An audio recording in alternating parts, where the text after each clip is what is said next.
Well, good morning, good morning, good morning. The rain has finally stopped here in Dallas. We're supposed to get sunshine again today, so I can come out from my cocoon.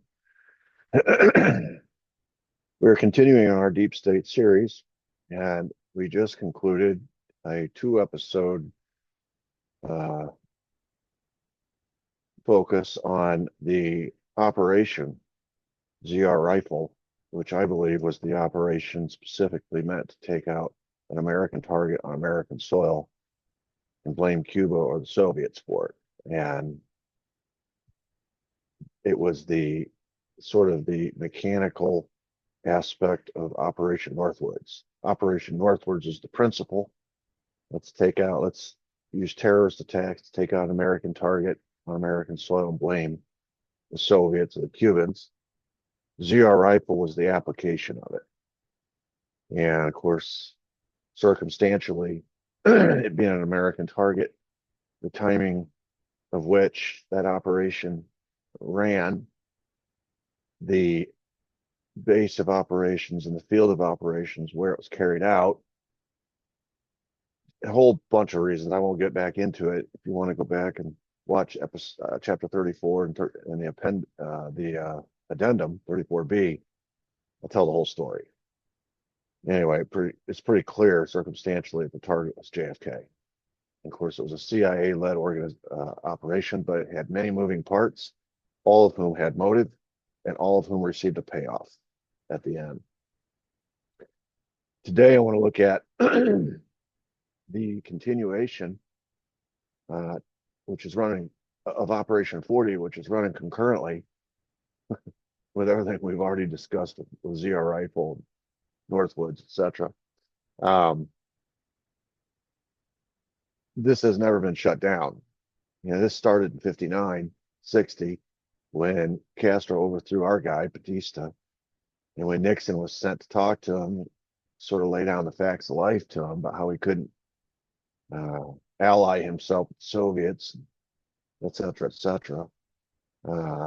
Castro rebuffed Nixon, and from that point forward, the head of the 5412 committee, who was Nixon, launched covert Operation 40 against Castro, against his government, trying to overthrow him, targeting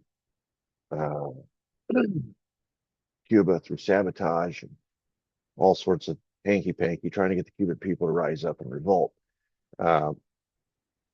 Folded into that operation are several specific operations. That was the overall. Specifically, there was a Bay of Pigs, which failed spectacularly. It started under the planning phase, started under Nixon and Eisenhower, but the actual operation commenced under Kennedy, 3 months into his administration. As we learned, it was designed to fail and force the new president's hand to send in the military and invade Cuba. But the new president didn't go along. Surprise, surprise. Eisenhower had always gone along. They just assumed that Kennedy would as well, but he didn't. And so Operation 40 continues, and we talked about several other operations within 40. There was the operation to try to kill Castro with Marina Lorenz. We told that story. And there was the separate operation initiated by Nixon during the campaign of 60, where they put together an assassination team to take out Castro. Now, that technically was not part of Operation 40 because it was off the books.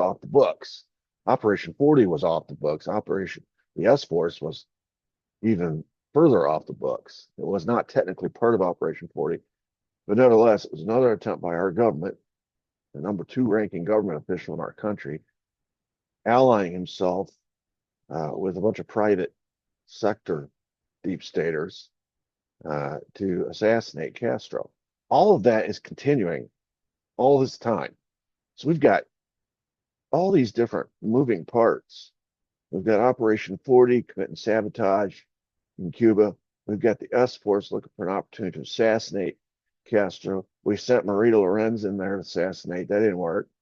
We now have Task Force, or the Division D, out of the CIA, under the heading of ZR rifle led by William Harvey, uh, looking to assassinate an American target. At the same time, he's over Task Force W, or I'm sorry, Division D, leading another operation called Executive Action, taking out foreign heads of state.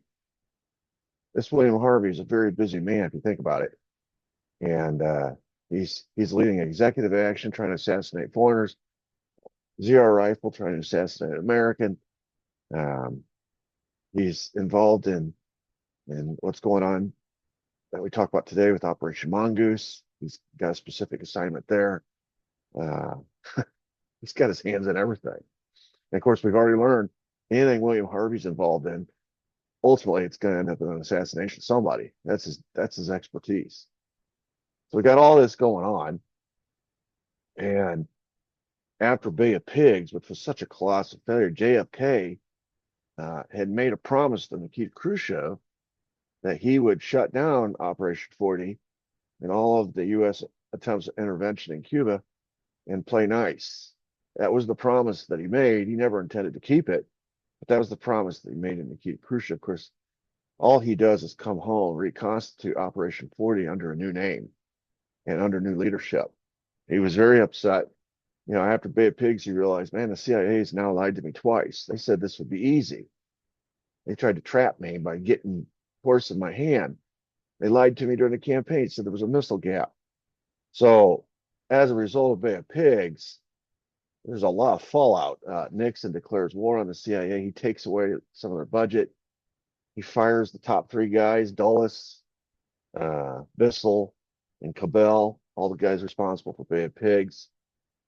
He removes their leadership of all covert operations and puts it under the control of the Pentagon, the military, which is, of course, he's the commander-in-chief of the military. So now he's in control of these covert ops. In other words, he's doing exactly what he said he was going to do. After Bay of Pigs, he says, I want to splinter the CIA into 1,000 pieces and scatter it to the winds. That's essentially what he's doing. He's doing what Truman said somebody needed to do, and what Eisenhower refused to do. Remember, every time someone came to Eisenhower and said, "Hey, you got to rein in Dulles. He's rogue. He's out of control. He's unaccountable." Eisenhower shrugged his shoulders and said, "I've tried. I can't control the guy." Well, Kennedy's trying to control him, but with respect to Cuba, you know, 3 months into his administration, he's got this big blot on his resume, on his administration's record, and he had made promises. He still believed Castro was a bad guy. He still believed in the overall idea of getting rid of Castro, and so though he'd made a promise to Khrushchev to shut down Operation 40, all he did was rename it. He calls it Operation Mongoose, and takes away the leadership of this new effort from the CIA and puts it in the hands of General Ed Lansdale in the Pentagon. And of course, Ed Lansdale's in Washington, and Bobby, his brother, can keep an eye on him. Essentially, Bobby's in charge, and Lansdale and Bobby sort of team up, but Lansdale's working at the good graces of Bobby.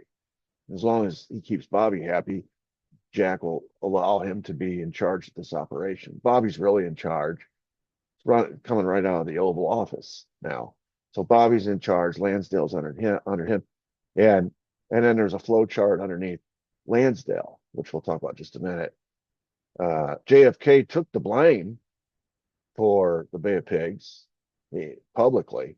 He stood in front of the American people at a press conference and said, "Victory has 1,000 fathers. Defeat is an orphan.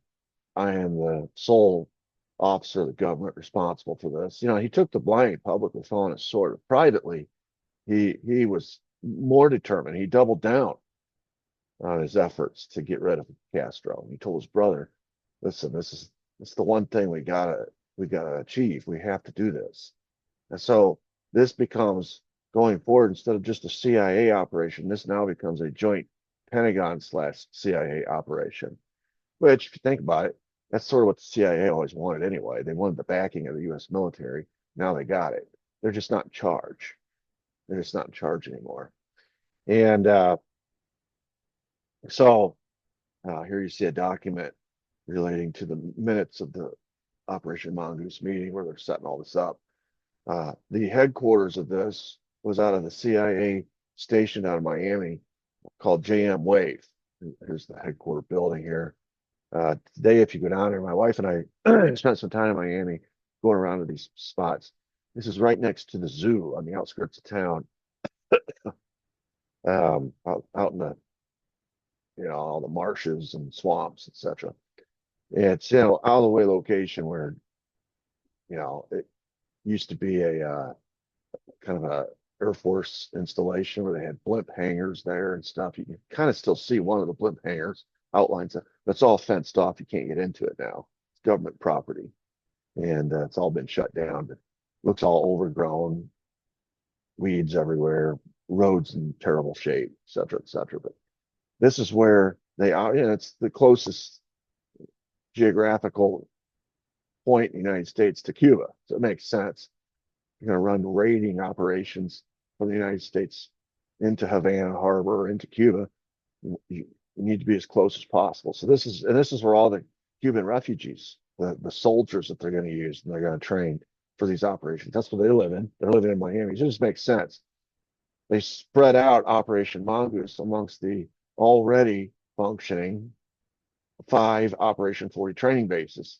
If you watch some of my earlier episodes, you know that those bases, there was one in No Name Key, which is off the coast of Florida. There's one in the Everglades. No Name Key was overseen by Frank Sturgis. Everglades is overseen by E. Howard Hunt. Then you had the 2 in Lake Pontchartrain, one in the north, one in the south. That's in New Orleans. And then you have the one off Swan Island up in the Atlantic, off the east coast of Florida. So these are in out of the way locations, training bases. And the task force that was put in charge of this was Task Force W, which was led by, oh boy, here we go. There's that name again, William Harvey. And he brought in a buddy of his, Theodore Ted Shackley, who became the chief of operations at JM Wave for Operation Mongoose, and later became the station chief, the CIA station chief down there. And so here, just think about what William Harvey has his mitts in at this point, all at the same time, all concurrently, simultaneously. He's running Division D, which is running 2 assassination programs simultaneously. Executive action targeting foreign heads of state, using foreign mercenaries, cycling their money through Luxembourg and Switzerland, et cetera, to pay for all this. And then at the same time, he's running ZR rifle here at home, targeting an American target on American soil. So one was a European assassination program, the other is an American assassination program, whom we established as only had one target, and it was JFK. So he's got these 2 assassination programs going. At the same time, he's involved in the S-Force. And we know that because he wrote memos about the S-Force, about their training and some of their operations, et cetera, et cetera. So we know he was involved in the S-Force, which is a separate assassination program, which was originally created by Nixon as an off the books operation. But now, because Nixon's out of power, somebody's got to be in charge of it. So William Harvey is. So the S-Force, which is training a specific kind of assassination team, multiple teams using high-powered rifles and scopes to fire on a moving target from distance. That's their training. We've already learned about that. It's taking place down in Mexico. So he's in charge of that. And now he's in charge of Task Force W, which is running Operation Mongoose out of this JM Wave station in Miami. And of course, Operation Mongoose turns into an epic failure. But it's not for lack of trying. So that's another operation that the CIA is involved in, Harvey's involved in. We've talked a lot about Operation Northwoods, but we've not actually gotten to the point where it was actually presented to the president. This is, I believe the JFK assassination was, in effect, Operation Northwoods carried out without the approval and without the knowledge, of course, of the target, which was JFK. But it didn't mean they didn't present it to him at some point, hoping that he would go along with it. They eventually just went against his wishes and did it anyway. But initially they did go to him seeking approval, and this was a combination of the Joint Chiefs, Pentagon, and the CIA. And the plan was, this was in March of '62, it was presented to the White House, and it was to commit state-sponsored acts of terrorism on American soil against its own citizens, and then blame Cuba. It's a false flag, and it would create a justification for U.S. military intervention in Cuba. That was the point. As you can see here, I've outlined it in red here. Number one, it was when they presented this to the president, it was about uh, providing him with pretexts, which would provide justification for U.S. military intervention in Cuba. Of course, what the American people would not know is that these terrorist acts were being carried out by its own government against its own people on its own soil to fool the Americans into supporting an invasion of Cuba. And some of the ideas were to shoot up U.S. schools, create the most sympathetic targets or victims that you can. And nobody's more sympathetic than kids, right? So shoot up a U.S. school or fake the crash of an American commercial liner whereby you have all these victims. And they even talked about in the paperwork, in the documents, about creating funerals with all these. This was a fake crash. It wasn't an actual one. And they would carry it out, the subterfuge, to such a degree that they would have fake funerals with fake caskets, with fake bodies, that would get caught on the news, and the American people would be all outraged. Turns out no airliner crashed at all. It was all propaganda. But anyway, that was one of the ideas. Another one was to create a NASA disaster that would result in John Glenn's death. John Glenn was an American hero, right? He's sort of, in the '60s, the Wild West was space. So, back in the days of the Wild West, the big heroes were Buffalo Bill and all those guys out west. Well, we don't have any Western frontier anymore, so the new frontier is space. And the guy that we're hanging on to is our big heroes, John Glenn. If we could somehow make a martyr out of him and blame it on Cuba, then surely the American people will support invasion into Cuba. Another idea was to blow up a U.S. ship in Guantanamo Bay. And this is what really got my attention. And I don't know, there's so many elements to this that should get my attention, but this is the one that really stuck out to me years ago when I first discovered this in my research, was that in the document itself, they cite the Maine and how successful blowing up the Maine was years ago, before the Spanish-American War. They said, in effect, hey, it worked before, it'll work again. If you go down on this paper, I've cobbled together parts of these documents, and if you go down to the bottom right on my PowerPoint here, you can see one of their ideas, number 3, is a quote, remember the Maine incident. Should be arranged in several forms. We could blow up a U.S. ship in Guantanamo Bay and blame Cuba.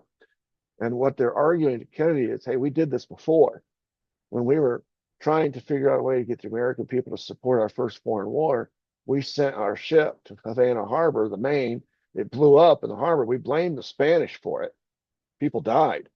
And next thing you know, we declared war on Spain, and we've been doing these false flags ever since.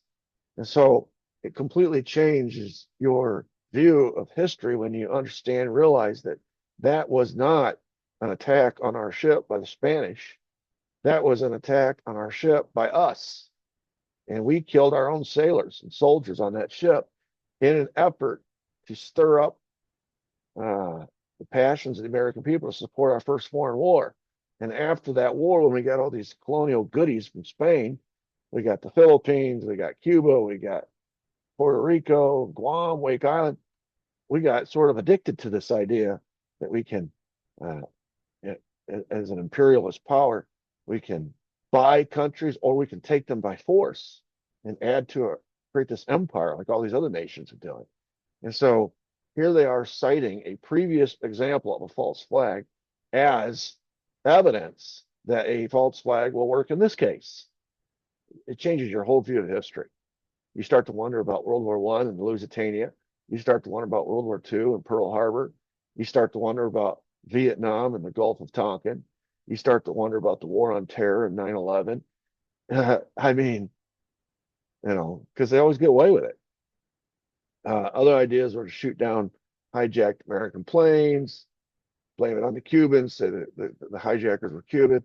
One of the ideas was to gun down and bomb civilians in shopping malls in either DC or Miami, and have their people that were the gunmen be our Cuban refugees that have been trained by our CIA. They'll be the sacrificial lambs, but we can blame it on Cuba because it was obviously Cubans who did it. The whole point of this, again, is a false flag to blame Cuba to justify the invasion that they always wanted. And of course, Kennedy hears this idea and he says, "This is just craziness. This is crazy." And he's just shaking his head. He got up and actually walked out on him. And it's interesting because the Pentagon, this is being presented by General Lemnitzer. He's the chairman of the Joint Chiefs. And the reason he's doing the presentation is because the CIA told him, listen, he won't listen to us. he's done with us. So if you want this to succeed or him to approve it, you guys, he still trusts you guys. Y'all are going to have to present it. And so Lemnitzer's falling on his sword. He's presenting this. And Kennedy gets up, just walks out. It's just crazy. You guys call us, and he said something to the effect, and they call us the human race. He says, this is just nuts. And so, as I mentioned before, the goal was to take out a high-profile American target, whether it was a shopping mall or school kids at a school or an airplane or John Glenn or whatever, a ship. It was a high-profile American target, and to do it on American soil, so we can kind of control it. And then we can blame Cuba and Castro. It would force the invasion of Cuba. Everyone, for years, I operated under the assumption that since Kennedy rejected it, it never happened. He's the president. If he doesn't sign off and approve it, it doesn't happen. I have learned through this research subsequent that there are example after example after example of time that Kennedy rejected something and these conspirators went ahead and did it anyway. And I believe Operation Northwoods was one such example where they said, well, we gave him a chance. And that, if he had approved it, Castro would have been the target of all of our conspiracy ultimately. But now that Kennedy is standing in the way, we're just going to switch targets. Because is there a more prominent American target than the United States president? So it satisfies that part of Northwoods. Did the assassination, the act of terror, happen on American soil? Yeah, we've already learned ZR rifle.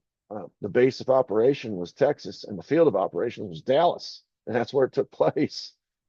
And then was the patsy and somehow smeared with the taint of communism or pro-Castro sympathizing? Yes. As soon as they arrested Lee Harvey Oswald, the cover story drops. You start seeing pictures like the top right there of Oswald during his summer of '63 in Cuba, handing out pro-Castro leaflets, starting an organization in New Orleans called the Fair Play for Cuba Committee, where you see his signature or his name right down there on the bottom of the leaflet. And then to the left, you see a picture of what the CIA claims was Lee Harvey Oswald in Mexico City shortly before the assassination, making arrangements with the Soviet assassination expert Valery Kostakov and trying to get a Cuban passport so after the assassination he could escape from America into Cuba. This is part of the legend or the cover story that was immediately foisted upon the American people. So all of the elements of Operation Northwoods happened in Dallas. American target, American soil, Cuban patsy with pro-Castro ties. It's a false flag. Dallas was a false flag. And JFK was the victim of this whole thing. So anyway, that was presented in March of '62. And if you notice, I'm kind of going on a timeline here. So in that same year, October of '62, we suffer the consequences, not just us, the entire world, of all of our failed interventions in Cuba. That's the Cuban Missile Crisis. Soviet Premier Khrushchev, after realizing that Kennedy had lied to him, remember, after Bay of Pigs, Kennedy said, I'm shutting down all the U.S. intervention efforts into Cuba. Operation 40 is no longer operational. But then all he did is go back and change the name, double down, put his brother in charge, hand off control to the Pentagon, Ed Lansdale. They create this big base, JM Wave out of Miami. Harvey's in charge, Shackley, and it's all the same guys. All it is change the name and put it under new leadership. So Khrushchev's no fool. He figures out Kennedy lied to him. So he tells, it's one of the oddities of history. Castro is he's in charge down there in Cuba, but he's really just a Soviet proxy. So Khrushchev informs Castro, we're going to put missiles on your island because this is going to happen again. Bay of Pigs is going to happen again. And to defend your island, we're going to base some soldiers there, but we're also going to put missiles in there aiming at U.S. targets. Now, Khrushchev is playing the long game here. People say, well, this is reckless. This is negotiating. That's what this is. Because at the same time that he's putting missiles in Cuba aimed at U.S. targets, as you can see here, they can hit about 2/3 to 3/4 of the United States landmass, all the big cities in there. So it's a direct threat right there, 90 miles off the coast of Florida. He knows it's going to get America's attention if they ever find out. And he assumes that they will find out. But this is going to be a bargaining chip, as you will see in a minute.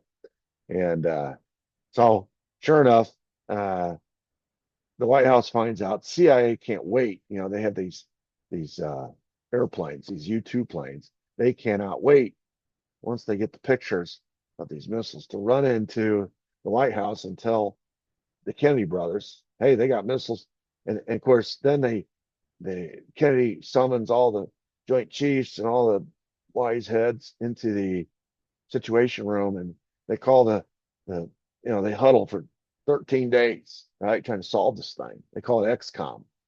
And all the advice that he's getting from all his military head honchos, from all his intelligence head honchos, they're all saying the same thing.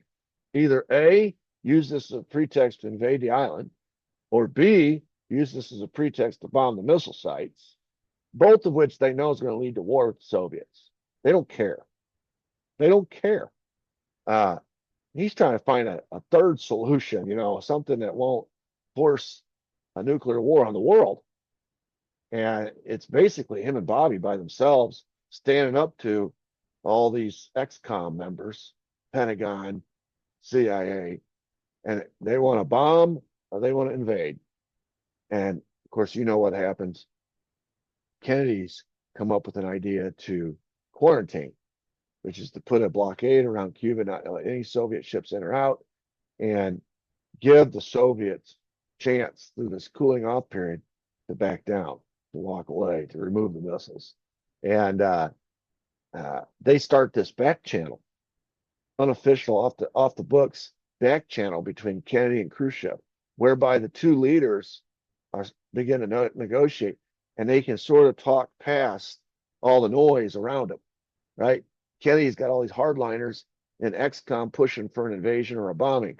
Well, Khrushchev also is surrounded by hardliners. They're saying, don't you back down. And so both of these leaders are having to say no to the hardline elements within their own government. And if they can negotiate with each other through the normal channels, they can't trust that the negotiation's not going to be corrupted in some manner, shape, form. There's going to be a poison pill put in there to force somebody's hand.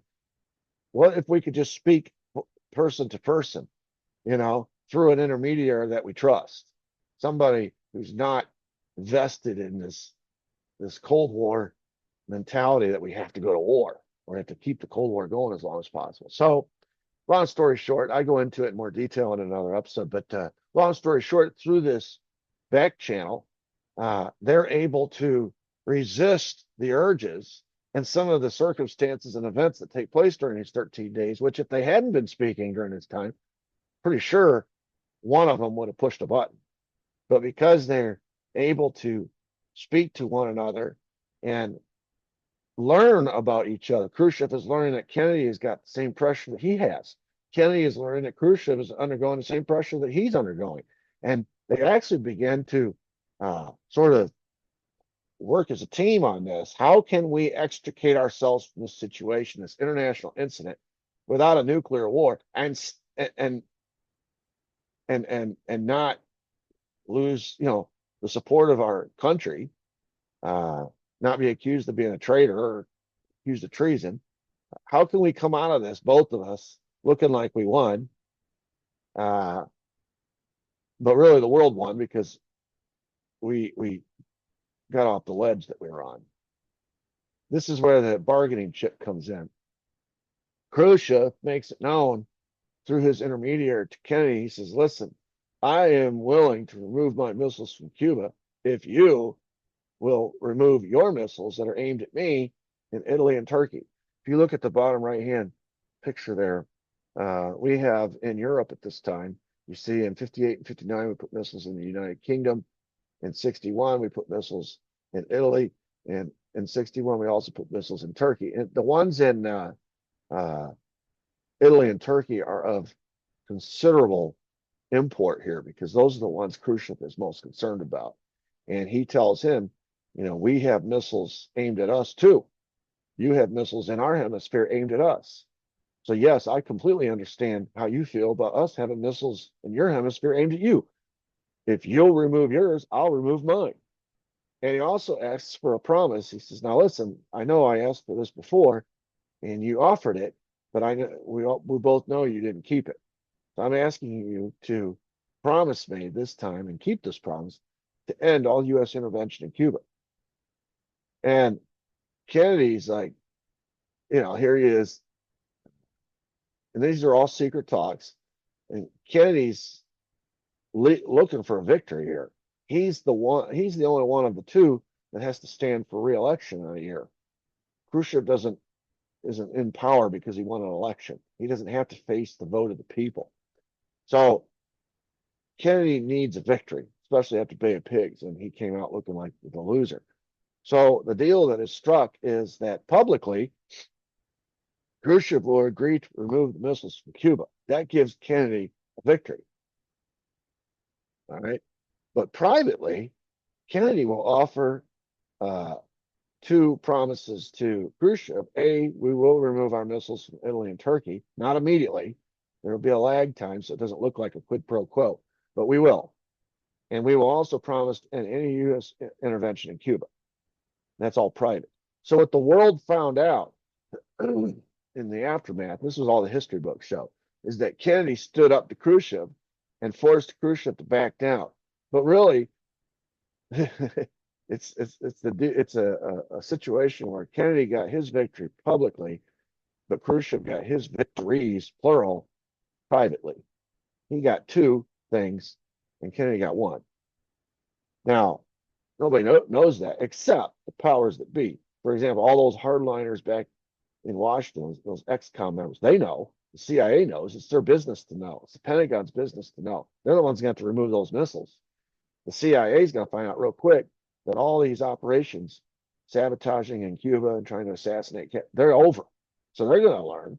So this deep state treasonous cabal that is at the time this is happening engaged in an assassination program, GR rifle, to assassinate Kennedy, is only further emboldened as a result of this Cuban Missile Crisis because they think Kennedy is a security risk. They think you can't trust him. He can't stand up to Khrushchev. He backs down. And so here you see, this is what the news coverage looked like. Kennedy offers to scrap Cuba. No mention of our missiles in Italy, Turkey. No mention of Kennedy's promise not to intervene in Cuba anymore. Oh, the only thing that's public is what Khrushchev gave up. So this time, a month later, after the dust settles, JFK orders all the anti-Castro Operation Mongoose bases to be shuttered, to be shut down. And so this is when the CIA learns, oh, so this is what you gave Khrushchev. You're shutting down Operation Mongoose. Uh, and of course, Operation Mongoose is Operation 40, and all the stuff that was involved in Operation 40 folded into it. The sabotage, the efforts to assassinate him through executive action, uh, all of it. He's shutting down the bases. He orders Operation Mongoose, and this is him keeping his promise to Khrushchev, who you can kind of see what's happening in Kennedy. He's learned by this point that his partner in peace is not the CIA. It's not the Pentagon. These are the folks through XCOM that have been agitating for war and through all these covert operations, been trying to stoke a war for all this time. Of course, he's just not that long ago been presented with Operation Northwoods, which he called crazy. He now considers Khrushchev to be his partner in peace. The irony here. And Khrushchev thinks the same. And so there's a cooperation, a newfound respect for one another that came out of this Cuban Missile Crisis that's going to result in some pretty profound efforts by these two leaders of these two Cold War enemies, secretly, of course, to dial down the rhetoric, to get us off the ledge. You know, for all these years, we've been operating on this Cold War premise that they call MAD, mutual assured destruction, right? We're always on the brink, brinksmanship. And what they're realizing is all that's going to get us is a nuclear war. And that brings us to the Cuban Missile Crisis. And so their decision is to let's dial this down a little bit. Let's back down off the ledge. And they realize that I can't say these things to my own government. I can't say these things to my own hardliners. They'll call me a traitor. Khrushchev realizes that on his end. Kennedy realizes that on his end. So what they're realizing is the only people we can say this to is to each other. And so Kennedy now feels like he has a partner in peace. So he honors his promise and he orders the bases shut down. Now, 1 month after that, trying to play two games here, as most politicians do, he goes to Miami and he makes a speech at the Orange Bowl, which is full of all these Cuban exiles that live down there that are really waiting for him with expectation to fulfill his campaign promise, get rid of Castro so they can go home. So he's trying to keep two disparate groups of people happy. He's trying to keep Khrushchev happy by honoring his promise to shut down Operation Mongoose. But at the same time, he's trying to keep all these Cuban people, the Cuban population, and all the folks that are represented by them, the CIA that's been training them, working on their behalf, the Pentagon. He's trying to keep them keep them from rioting in the streets as well. So he goes down there and makes a public promise he knows he can't keep. And this is in front of everybody. He says these Cuban, this brigade, the survivors of the Bay of Pigs, these are the ones that were trained by the CIA and sent down in the Bay of Pigs and then abandoned on the beaches. A lot of them got killed, but the survivors we traded, Castro put them in prison, then eventually traded them back to the United States, exchanged for some aid and some food and this and that, medical supplies, etc. So here they are, the survivors, and of course they're not happy with Kennedy because that operation in '61, Bay of Pigs, all the blame by people in their circle was laid at the feet of Kennedy. They think it's his fault it didn't work. They're not happy with him, but he's still their best hope of getting rid of Castro. And so it's kind of like this uneasy partnership here, but they're not happy as they see now twice.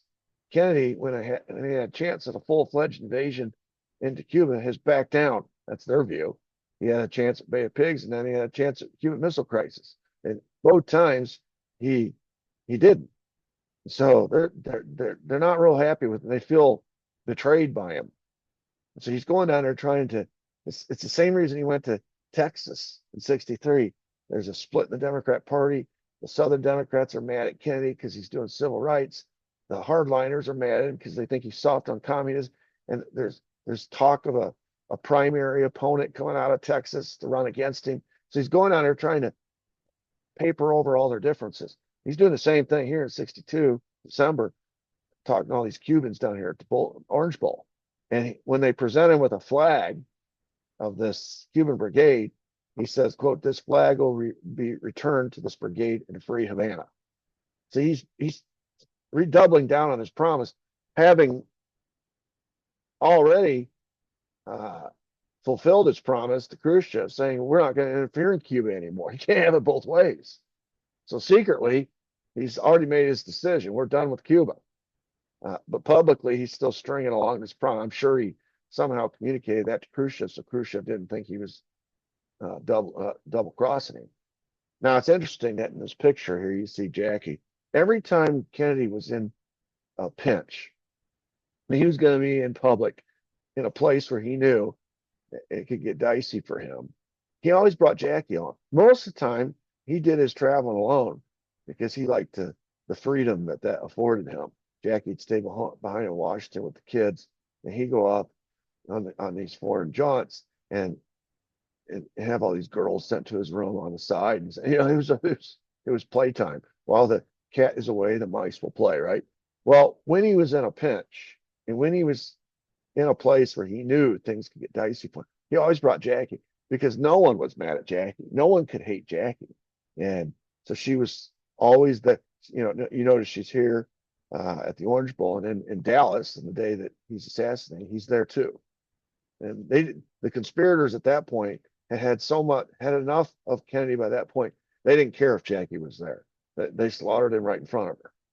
Now, the order was not to kill her, not to hurt her, but she was just going to have to see what she had to see.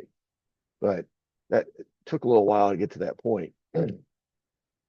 So here he is trying to play a double game. And here's where I mentioned earlier that my thinking changed on Operation Northwoods, thinking originally that, when a president gives an order, the people under him follow that order. And then I discovered this. Now, remember, he has ordered that the bases be shut down, all the operation be shuttered. He told them to stand down.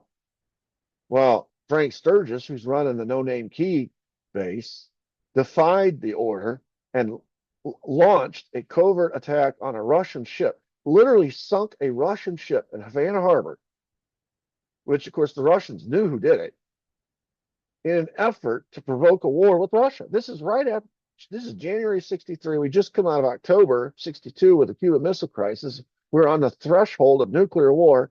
So just about 3 months later, Frank Sturgis tries to restart this Cuban Missile Crisis by sinking a Russian ship to provoke a war with Russia. And of course, the White House finds out about it. They're furious. We told you to shut it down. But didn't stop there. E. Howard Hunt, the guy who was running the Everglades base, followed up that same month with defying, again, the JFK order. And he launches a covert operation whereby he launches the S-Force into Cuba to try to assassinate Castro. And there were some other elements to it. But so here, in the aftermath of the Cuban Missile Crisis, when Kennedy and Khrushchev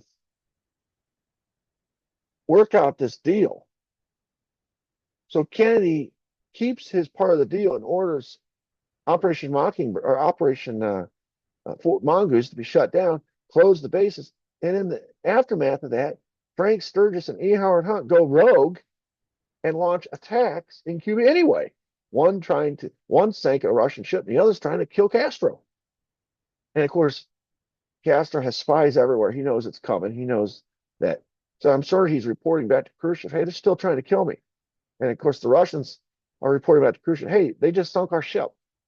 So Khrushchev's got to be wondering, unless Kennedy is communicating with him, which we find out later he was, what in the hell is going on? He made a promise to me, broke it once after Bay of Pigs. He made a promise again after Mongoose. I thought he kept it. Now I'm starting to wonder. And so you see what they're doing. They're trying to provoke a war between not just us and the Cubans anymore. Now it's us and the Russians. That's a nuclear war. This is how dangerous these people are that are around Kennedy. And yeah, just imagine, and I know this for a fact because Khrushchev's son wrote a book about it. Khrushchev's getting all this heat from his hardliners saying you can't allow this to stand. This is a provocation. This is our proxy. We have to defend Castro. This is our ship. That's our ship they just sunk. And so Khrushchev is doing everything he can to hold off his hardliners. Kennedy is doing everything he can to hold off his, and he's being sabotaged by his own people. So Kennedy and his brother, about the only person he can trust by this point, sends 6 helicopter gun shops with 40 fully armed U.S. Customs officials. He can't even use military, he can't use FBI. He has to dig deep, find some Customs officials and U.S. Marshals to go down to these bases, seize all the ammunition, the C4, the weapons, and to burn out, in particular, Frank Sturgis' operation, because that was the one most entrenched, to send a message to these people. He's serious. And of course, this is infuriating to them. They thought, you know, we can defy his order. We can just continue on, just ignore him. But now he's enforcing the orders. In fact, he even arrests Frank Sturgis and E. Howard Hunt, charges them with a violation of the Neutrality Act, saying you're conducting your own private war against a nation that we're not at war with. So here's where Kennedy sends a message to Khrushchev that he's serious, you know, that these are rogue agents. All this is not, none of what has just occurred is at my order. It's against my orders, actually. Then he finds out about the S-Force. So the first, that's actually Bobby. Bobby finds out about it, that there is this secret assassination. And this is the result of E. Howard Hunt sending the S-Force into Cuba. And he finds out what they're trying to do. And he's like, hold on, wait a second. I knew about executive action. What is this S-Force you're talking about? And this is residue of a Nixon thing that was created off the books. Won't retell that whole story. But this is when JFK finally finds out about it. You're in June of 63. So this was started literally in June of 60 by Nixon, thinking Nixon would win the election. He didn't. So now Harvey's been running it. And he finds out about it, the new president, in June of 63. He's been president for 3 years, didn't know about it. So, of course, he orders the S-Force to stand down. So he's learning, he's playing whack-a-mole. He's had to shut down the 5 bases. He's had to shut down Operation Mongoose. They didn't listen. They defied him. So he went and he took all their ammunition. He burned out the base. He took their weapons and put lock and key on all these bases. And then he finds out, oh, there's this secret assassination team been training down in Mexico. And, you know, you're going to have to shut them down too. So he orders them to stand down. Now, why would they stand down? None of these orders, the CIA's not following any of these orders to date. We've just seen they didn't follow the order to shut down the bases. They didn't follow the order to shut down the operation. In contrast, they defied the order twice. This is why I changed my mind about Operation Northwoods, because I realized, okay, you know, it's a hard leap to make. You grow up thinking the president's in charge, and you find out he's not in charge. These people are just ignoring him. So even though he rejected Operation Northwoods, you think, oh, it's over then. It's not going to happen. It did happen. They continued that operation despite his rejection, disapproval. They just went on with it, and because that was standard operating procedure. They were doing that in everything that he was telling them to do. He was finding out. He was always in a position where he was reacting, finding out after the fact that they disobeyed his orders, which is treason, right? So now the order is to stand down at S-Force.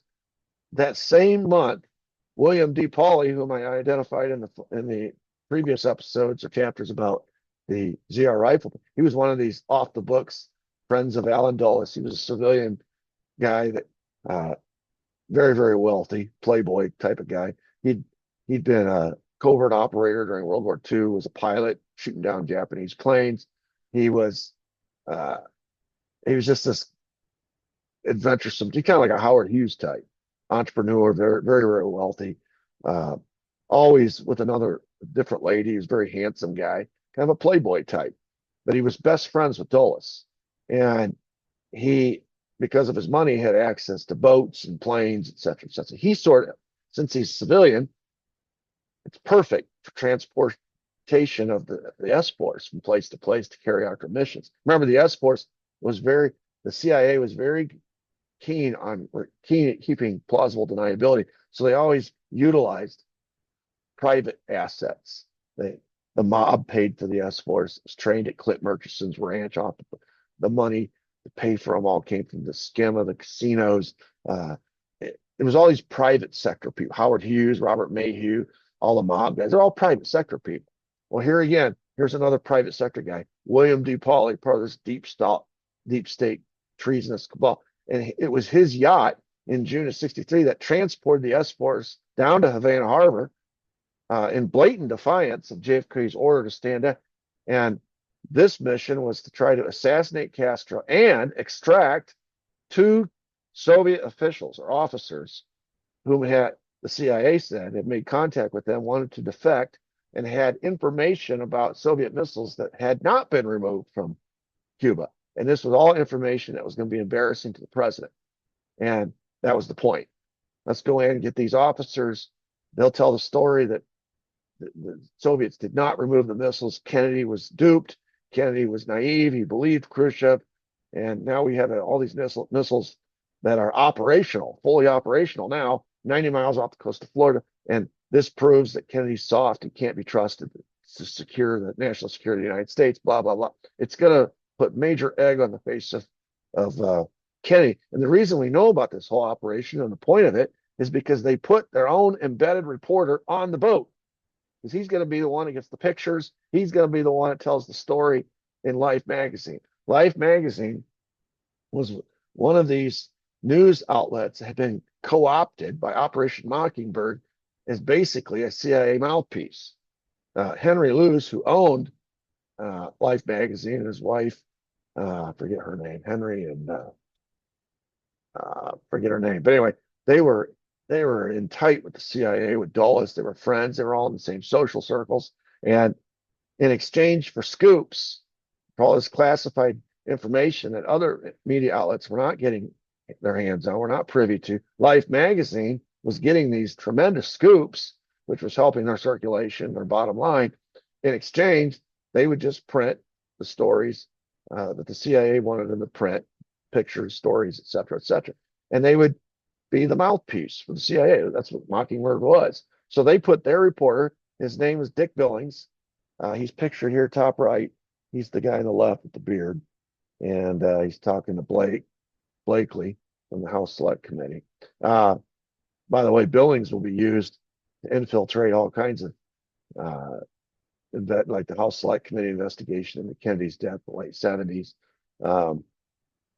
And he's basically doing the work of the CIA. He's their infiltrator. That's why he's on this boat. And we found out from him, who was the first person witness, what was going on that boat. Just to show you what playing nice the CIA gets you, you see Life magazine got the cover, one of the most famous covers, best-selling issues or editions of Life magazine ever was the cover with Lee Harvey Oswald, that backyard photo where you see in the left hand, he's holding the alleged assassination rifle, the Mannlicher Carcano. On his right hip is the .38, which allegedly killed Tippit. And in his right hand is a bunch of communist literature. All in one photo. By the way, this photo was found in Ruth Payne's garage, of course, along with the camera. So, and Ruth Payne was his handler. So this was all contrived. But this photo basically convicted Oswald in the eyes of the American people. Well, there he is. There he is holding the assassination rifle. There he is with the .38 that killed Tippit. There he is with communist literature posing. He's proud of it. That's the guy.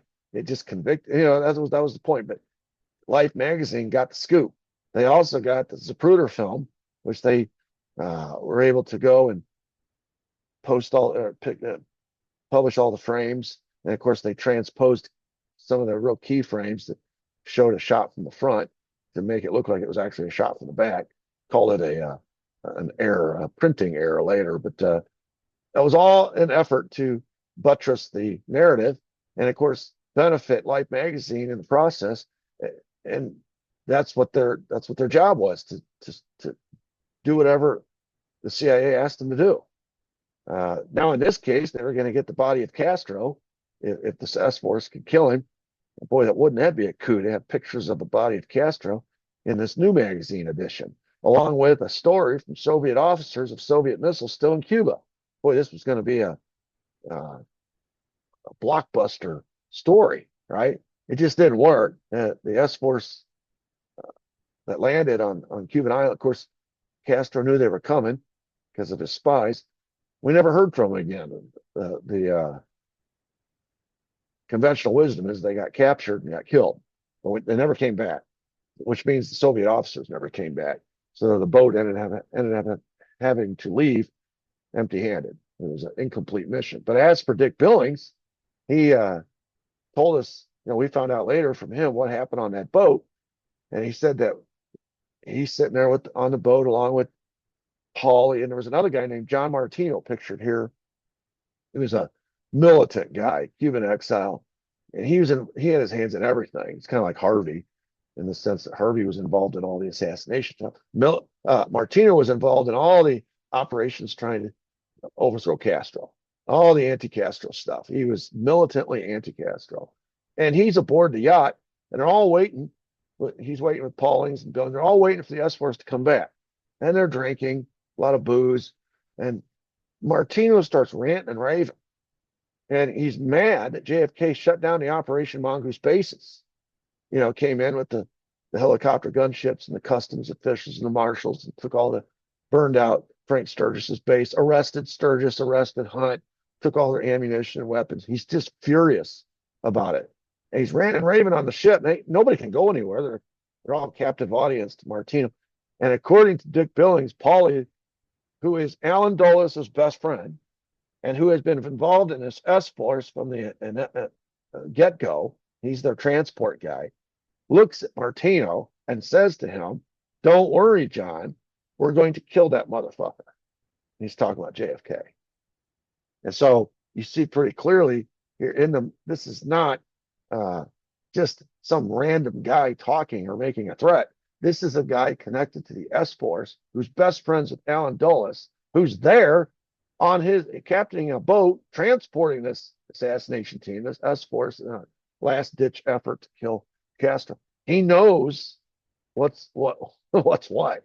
And so when he makes that statement, that is a statement of fact. That is not a statement of opinion or bluster on his part. So we're getting closer and closer to that date. And what I'm trying to do is just establish for you, the listener, how rogue the CIA and this deep state treasonous cabal has gotten.